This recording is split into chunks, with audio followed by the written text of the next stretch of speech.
The wheel of time turns and ages come and pass, leaving memories that become legend. Legend fades to myth, and even myth is long forgotten when the age that gave her birth comes again. In one age, called the Third Age by some, an age long past, an age yet to come. A wind rose in the mountains of mist. First time, I think. Was that the first time I've ever done it first time? So before we get into my thoughts on the Towers of Midnight, I want to make a correction in my last Wheel of Time book review. In my last Wheel of Time book review, I complained that, Robert Jordan Brandon Sanderson, they didn't resolve the whole White Tower stuff. Egwene's still trapped in the White Tower. In Tarvalon, she's been made a novice or something by Elida, and they didn't resolve it.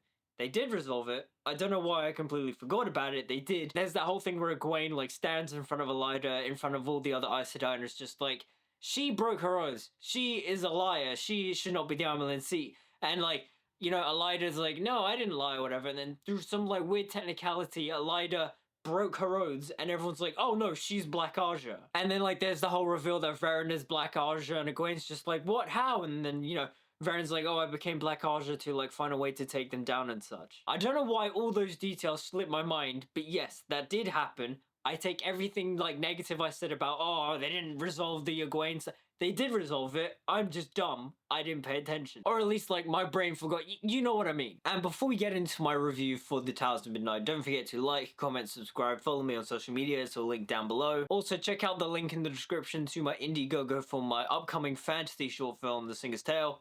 Right, okay, book 13, Towers of Midnight. Gotta say, for this being the penultimate book in the series, I found it kind of underwhelming. And look, I'm gonna be upfront here with the Wheel of Time book series. I've been on this book series since what? 2022? It's been almost 3 years and I'm kind of burnt out on this series. But the thing is that, like, I'm near the end, so I might as well finish it. But it's the thing where it's like, I feel like I'm not fully taking in the world of the Wheel of Time. But at the same time too, there's like so much to take in to where it's kind of like, this series is kind of like stretching its limits. Or at least my patience for this series is like stretched very thin to where it's kind of like, okay, get to the point now. Because this book, in my opinion, felt like the middle chapter of a, you know, it was just really long and drawn out. There are certain scenes in this book that I really like. For example, when Rand reunites with Tam again. Now, obviously, in the previous book, when Rand and Tam meet, it's a very like, oh my god, you know, you've been tricked by the Aes Sedai. They've brought you here to turn you against me. And then Rand, you know, like, freaks out and almost, like, you know, attacks Tam and stuff. But in this one, where Rand has, like, calmed down, he's, like, centered himself, he goes back and he meets Tam and he's like, Dad, I'm sorry for what I did. And Tam's like, it's alright, son. We all make mistakes. Like, don't worry, I'm here for you. So good. I love that. But, Rand's barely in this book, despite this being the penultimate chapter, and it's so weird. Like, the whole book, they're just like, Rand needs to go beat the Dark One. Rand is raising his army to fight the Dark One. Rand is, you know, gonna break the seals in the Dark One's prison. He has to go do that. And then, like, everyone's just like, no, we can't allow that. Gwen's like, no, Rand, we can't allow you to do that. I'm the Amelin seat, and I'm not gonna, like, agree to help you do that. But in terms of, like, the overall conflict that is happening, it's a lot of setup. But I'm not finding the setup interesting. Maybe there's stuff in it and details in it that I've missed, but at the same time, too, it's kind of like, I don't know, it's not as effective as I want it to be. And then we get to the event that I've been anticipating for a while now, which is the return of Moraine, where Mat and Tom go to the Tower of Genjai to save Moraine. And I'm not gonna lie, on paper, everything works completely fine, but I, as a reader or listener or whatever, me experiencing this event, I thought it was really easy. And I'm not saying that there aren't any consequences or the way they escape the Tower of Genjai isn't like well thought out or like planned or previously foreshadowed. But listening to this, listening to the events play out, I was like, really? That's it? You know, Mat and Tom, they go into the Tower of Genjai and then they find Moraine like hovering in the air, and then like Mat tries to like take her, but then like, oh, he gets burnt by the magical barrier, and then Tom takes Moraine and then Mat loses an eye, and I'm kind of like, okay, like, there are consequences happening, but I don't feel the consequences enough. Like, someone should have died, like, out of Mat and Tom, one of those two should have died. Because one of the men they bring along, he, like, sacrifices himself, and I'm like, okay, cool. I don't know this guy. I don't care for this guy. It's gotten to the point now where the cast of this book series is so big that we're a, like, tertiary quadruciary character has like been introduced, and then they join the story, and then it's like, oh, they do a big sacrifice and everyone treats it like it's some like really big, deep and impactful thing. I, as an audience, as a reader, don't really care, because I'm like, I barely know this guy. Like, if they were gonna kill someone, either Matt or Tom, right? Like, obviously, I don't want Matt to die because Matt's one of my favorites, but like, out of the two, something more important or impactful should have happened. Like, oh no, Matt loses an eye. Okay. He's gonna have to learn to fight with, you know, one eye, I guess, but I don't know, like, the gravitas of the situation wasn't felt for me. But yeah, let's put on the blue light blocking glasses and read the wiki, just in case I missed something. But like, those were my like preliminary notes going out of Towers of Midnight, I guess. So, Towers of Midnight, abbreviated to Tom. I don't think I've ever heard anyone call this book Tom, is the 13th and penultimate book in the Wheel of Time series. The working title, Shifting Winds, was adopted for a time.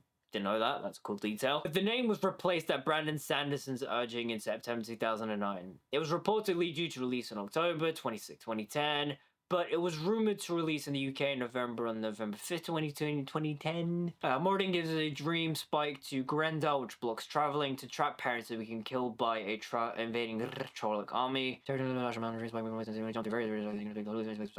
him. Grendel falls, blah blah, visits the towers and embraces the break the dog with President Rand tells Egwene he wants to meet her, Grendel feels Marin on the borderlands. Egwene along with following this premise, moving through Galdon, Perrine Bar and his followers encounter the Children of the Light, who recently raised Galad Jamadrid as the leader. Right, okay, so this I'm assuming is going to go into the whole thing where Perrin has a trial with the Children of the Light and will gaze. I see many reviewers who have reviewed this book going about how like, oh, this trial is so annoying, oh, it sucks, I don't like it. Like, Daniel Green says it sucks. I think Mike's Books reviews said it sucks. And Murphy Napier was a little bit indifferent. And I'm not gonna lie, I don't really see where the hate's coming from. Like, at least they're kind of resolving this stuff. I thought the trial itself was fine, and the way it was handled was fine. I thought Perrin accepting his punishment was fine, though. His punishment's like, oh, you gotta pay 500 crowns to the victims, and also to you gotta fight Tom and Gaiden. It's kind of like, well, duh, he's gonna fight Tom and Gaiden. He's one of the main characters. But the way that trial was written, I didn't mind it. I was like, yeah, it's fine. It makes sense within the story, I guess. Oh, a scene I did kind of like, though, that Perrin finally, like, completes his symbolic arc of forging a hammer.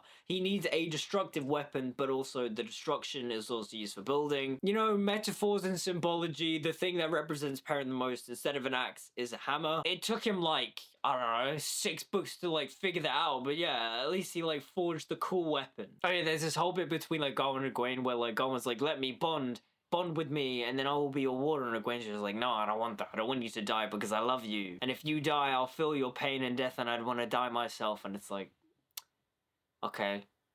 Just do it already. Yep, there's also the stuff between Matt and Elaine where, like, Matt and Elaine meet again, and then, you know, Matt's just like, oh, Elaine, never really liked you, I guess, but also too, you're not super bad. I'm gonna help you, you know, become Queen of Cairhien. And then Morgase shows up to him and it's just like, people, let her be Queen of Cairhien. And then the wiki quickly recaps all the Tower of Genji stuff. And one of the things that I thought was interesting was that when Moraine wakes up, she's all just like, oh, I've been weakened, I need a bit of an Angreal to bring me back to my regular strength, I guess, but I'm not super powerful anymore. And then also it's revealed that Tom and Moraine are, like, in love with each other, and they bond, and it's kind of like, that kind of works. I kind of see it, I guess, because of, like, the way Tom's been acting about the whole Tower of Genji stuff, and it's just like, we do have to save her. Also, too, I've been keeping this letter for ages, and, like, you know, I'm keeping it close to my heart because it's Moraine. So I do kind of buy their liking, I guess. But at the same time, too, it's kind of like, oh, okay.